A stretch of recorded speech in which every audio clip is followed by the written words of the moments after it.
Quentin Tarantino is known for his quippy dialogue, use of violence, and as the Ode Master himself, he would be the first to let you know that he loves paying homage to other movies and movie genres, which we see on full display in his 2003 samurai epic Kill Bill Volume 1.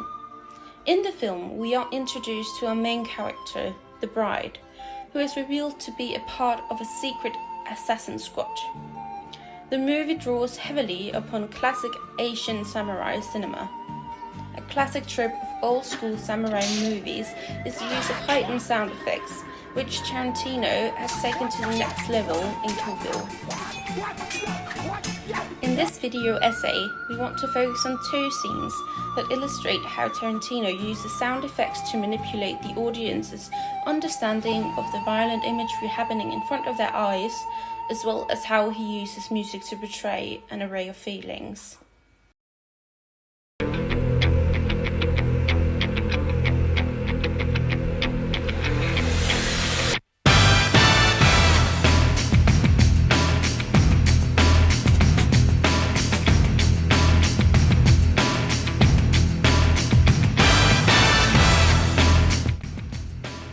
Kill Bill Volume 1 is a violent movie. Throughout the movie, there are many fight scenes mixed in with over-the-top special effects, creating iconic moments of intense but unrealistic blood splatter. Towards the end of the movie, the bride engages in the movie's grandest fight scene, where she is pitted against an almost hilariously large group of enemies. Before the entrance of Oren's gang, Crazy 88, the bride fights Gogo, who is wielding a spiked ball on a chain. The scene is mostly quiet, with only sounds of the chain clattering and the wind created from the swings. This gives the scene a quiet intensity, while making the impact of attacks feel far more impactful. Though the scene features some interesting sound effects, like the sound of bowling balls when Gogo falls, thus removing some of that intensity. The scene is resolved, but as Oren makes an introductory speech, the room is filled with loud sounds of motorcycles driving, almost as if they're right next to us.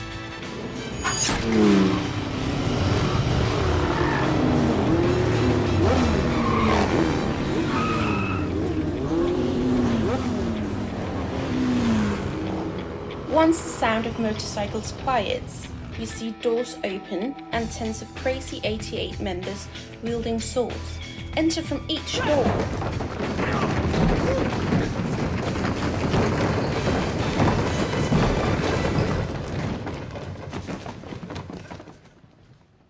The sound of all the people running and jumping toward the bride is almost comical as it goes on until they have surrounded her fully.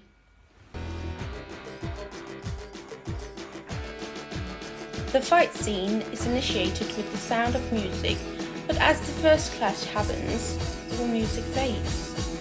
The fight is full of exaggerated sound effects, of swords striking through the air and clashing with each other, of blood spurting out of enemies as she slices 3 of them with one swing.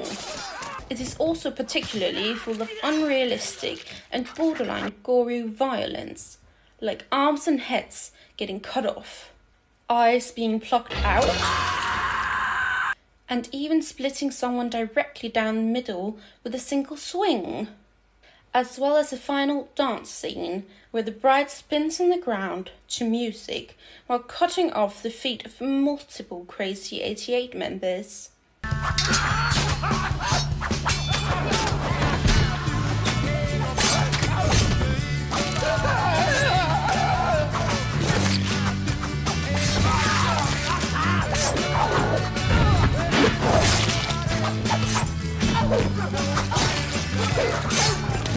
Most of the fight scene does not feature music, and the parts that do have music that only serves to lessen the impact of the actual actions happening in the scene.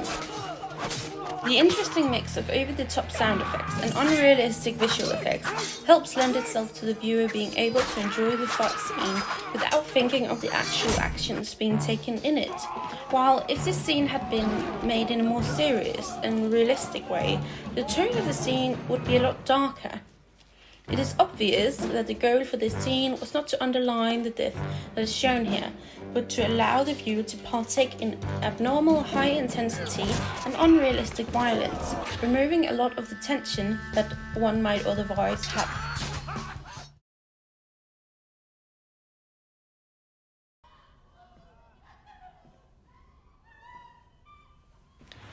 The movie makes use of music in a very specific way. Specifically, the music and the lack of it in the final fight scene demands attention. When the bride first steps out into the garden to meet her target, the silence is deafening, filling the viewer with a sense of anticipation and almost anxiety.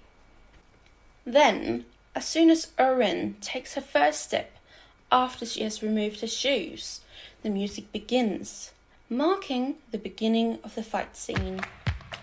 The music is upbeat and with a tempo almost mimicking the fast-paced beating of an excited heart, signifying the intensity both in that moment and in what's to come. This upbeat music choice gives the viewer a sense of thrill and fills the air in and around the scene with seriousness as well as excitement, captivating the audience and creating this nail-biting viewer experience where the audience gets to desire to almost cheer for the hero in the fight. As soon as Oren unsheathes her katana, a Western-themed song begins, imitating the typical final showdown often seen in Westerns. All the while, they are standing in an archetypical Japanese setting.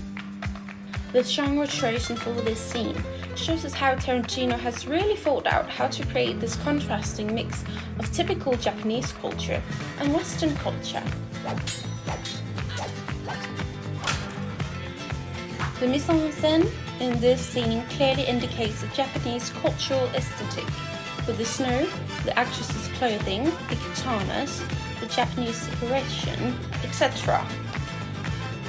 With the Japanese cultural style in what's seen on the screen mixed with the Western music playing, Tarantino succeeds in creating a thrilling and action-packed scene, successfully mixing the two very different movie categories and combining them into one, ultimately utilizing the most amusing elements of both and thus creating a fierce fight scene far from the ordinary. In Kill Bill, we see how Tarantino uses sound to play with the audience's perception of the violent imagery portrayed on screen.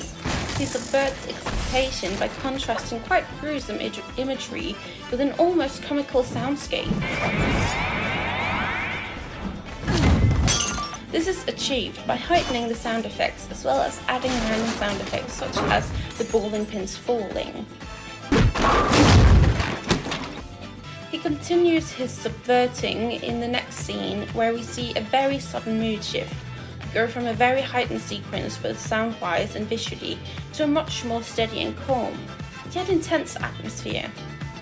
The music is really what stands out in this scene, as the choice of music creates ties to the Western genre, underlining the point that this is in fact the final showdown of the movie.